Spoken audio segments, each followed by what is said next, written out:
and such. So with that said, let's bring on our next guest. It's Wednesday. It's 8 o'clock. We always love to check in with the television analyst of your Sacramento Kings, and that is Kayte Christensen. Hello, Kayte. Good morning.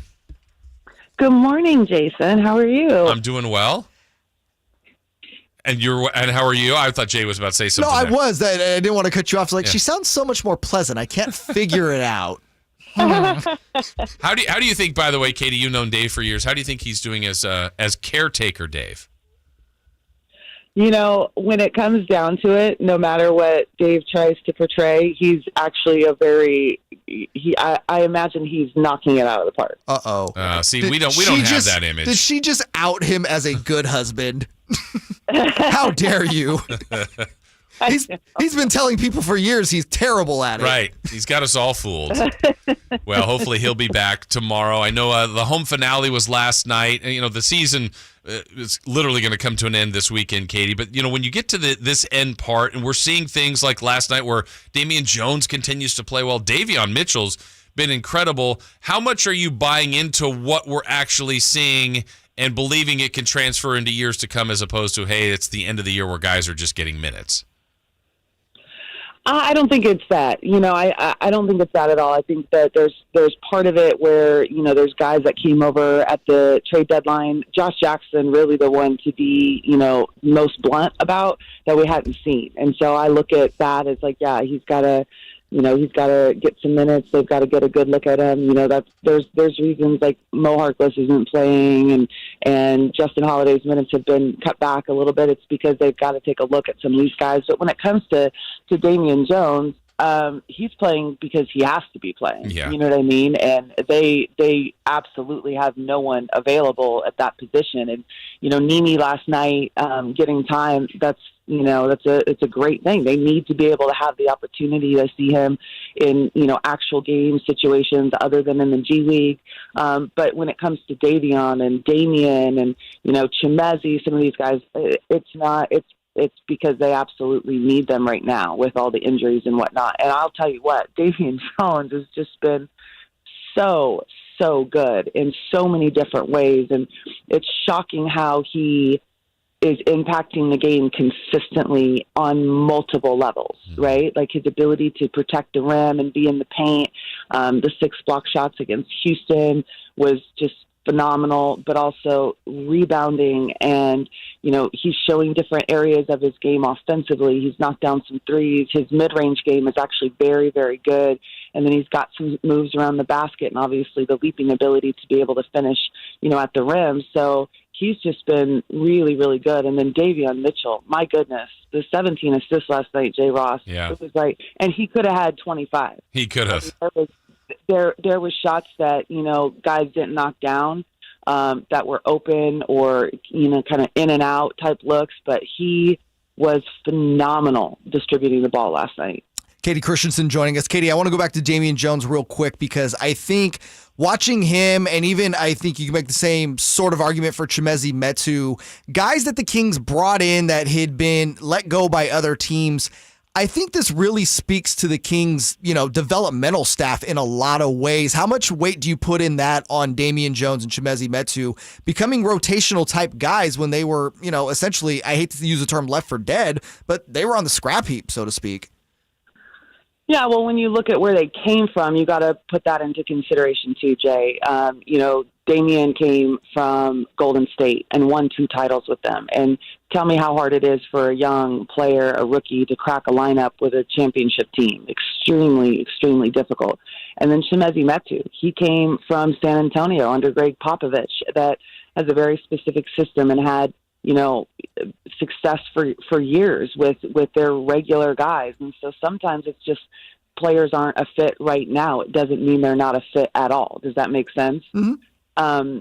So I think with those two specifically coming from really great programs, obviously, their talent was there. It's about opportunity and then about further development. So I think the Kings development staff has been very, very good at at all levels, really, not even just the on-court stuff, but a lot of the film work. I think that with young players, sometimes one of the most important things that they can do is put in a lot of time in terms of film work and really understanding the game and understanding where and how they can impact it, because you see it differently than when you're on the floor.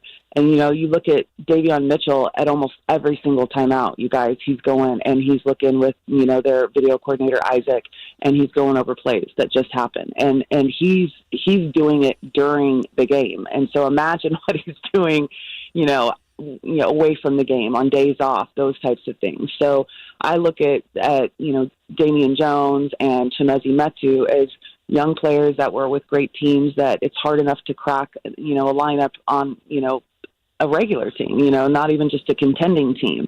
But they put in their time, they've stuck with it, and they've taken advantage of the moments when they were given a chance to step up, and then that has increased their minutes. You look back at Damian Jones, beginning of the season, he was coming in and getting, really garbage time when the game was out of hand, but there was like a couple games in a row, Jason, I don't know if you remember, where that group actually led the Kings back after being down like 20 points.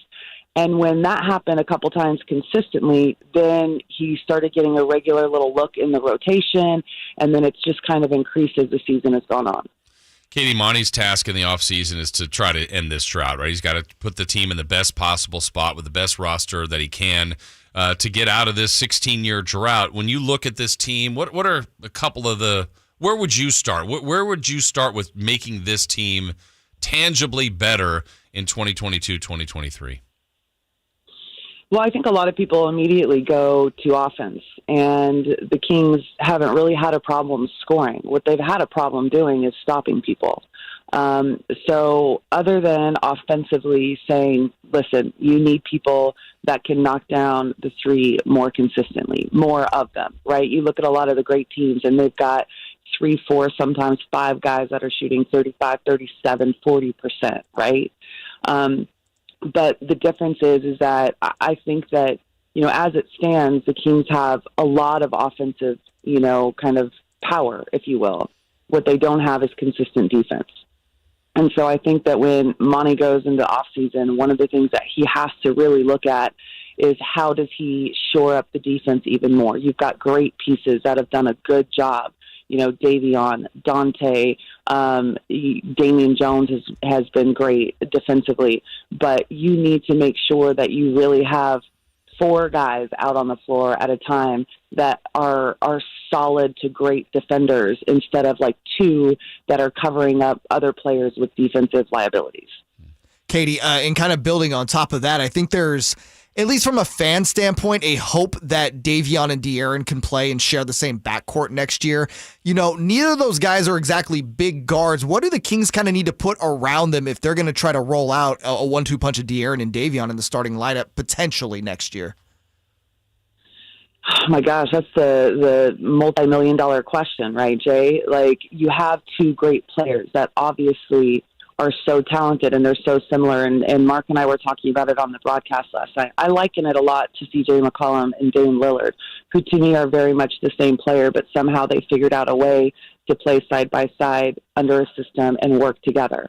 I think that Davion and De'Aaron can absolutely do the same thing. Now, neither one of them are knockdown, 3-point shooters like Dame and CJ, but they have a skill set that when paired with Sabonis, their quickness, their ability to get inside and score at the rim, and mid-range game too. And I really think Davion is going to take a huge step next year with his 3-point shot. We've seen it here at the end of the season. I think that paired with Sabonis and his ability to make plays for others, that they're going to be able to really figure it out. But a lot of it, to me, it comes down to what is the decision that's going to be made in terms of who's sitting in the chair next year. Mm-hmm. And that decision too, do you think it – I don't know how else to say this. Not that there needs to be one guy running the show as far as on the court, because you've got talented guy in Fox and Sabonis, but would you feature more things through Sabonis offensively, Kayte, next year, or through Fox? I think that Sabonis is the type of talent that makes it so much easier for everybody. I think that you have to use him a lot. I don't think that he has to be the only one. Yeah. And to be honest, I think that De'Aaron's game blossomed as soon as Sabonis got here, because he was able to score in the same ways without having to create it all on his own, time after time after time down the floor. And so, I think that, to me, Sabonis is the type of player that you feature things to. You look at Draymond Green and kind of what he does for Golden State. You look at Nikola Jokic for Denver.